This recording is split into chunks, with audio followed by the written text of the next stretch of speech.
افغانستان ټولو خلکو قهرماني وکړه او د ملي وحدت حکومت به د ټولو استازیتوب کوي. 36 years of more or less continuous conflict.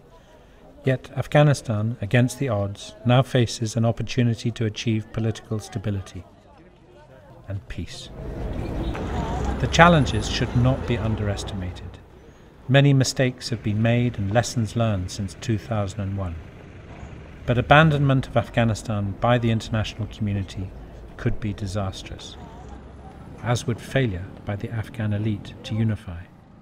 The challenges should not be underestimated. Chaos in Afghanistan will not be confined to its borders. The conflict is not over.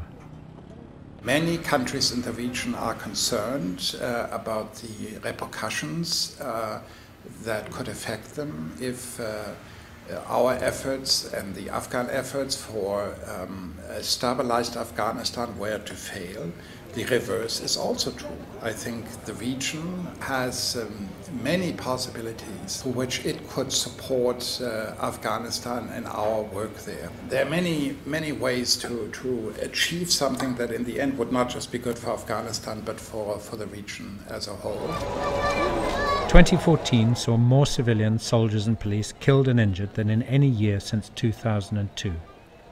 As international troops draw down, Afghans find themselves vulnerable. Corruption has become a feature of everyday life. Poverty, economic contraction, weak governance pose huge barriers to progress. The international donors have persistently assured the Afghan government and the Afghanistan people that you will not be abandoned, they will continue to assist Afghanistan, but the US lawmakers did otherwise. I am worried, like a lot of other Afghans are. 2014 also saw some remarkable developments. The presidential elections were flawed, but they did result in a peaceful transfer of power and the formation of a government of national unity, with Ashraf Ghani elected as president and Abdullah appointed as chief executive officer.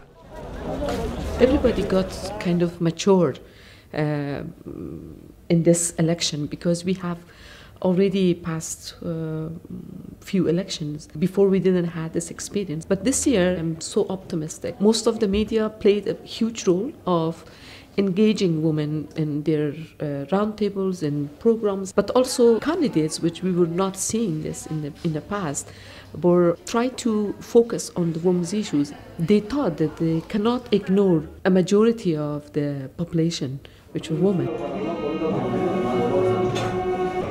The new government enjoys the goodwill of the entire international community. The president's agenda to bring peace and economic growth resonates with ordinary Afghans. It can also be supported by countries that have invested so much over the past decade. The ISAF mission has ended. Afghans are now in charge of their own future. My hope is to see a seriously reformed form of engagement, international engagements in Afghanistan. And by the way, I would like to clarify this as an Afghan to the international community, that this is not a begging that we are asking for. It's not something that it's only beneficial to Afghanistan and the people of Afghanistan. It is actually part of the responsibility of the international community to fulfill those promises that they have made to Afghanistan. Will the new government be able to meet these expectations, whether for security, the rule of law, jobs, and access to basic services like energy, education, and health? Critical to success will be a peace process among all Afghans. If the youth become educated, there is hope for the future. I've completed my secondary education and have just sat the university entrance exam and hope to study medicine. I would like to go to university to become a doctor.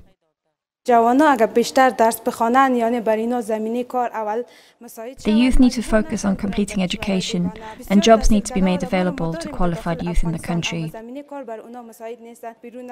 Many are forced to emigrate to neighbouring countries where their skills are not utilised, as they are usually forced to take up menial jobs.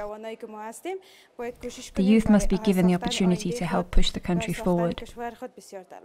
And this is a fundamental shift so that they can see. Chatham House has been tracking these developments over the last 2 years, bringing together Afghan and international experts and policymakers, looking at challenges as well as the opportunities, whether in terms of development, elections, getting a peace process going, or Afghanistan's relations with its neighbours. The future will be turbulent. There will be many crises, but these must not obscure the opportunity ahead. Afghanistan must grasp it.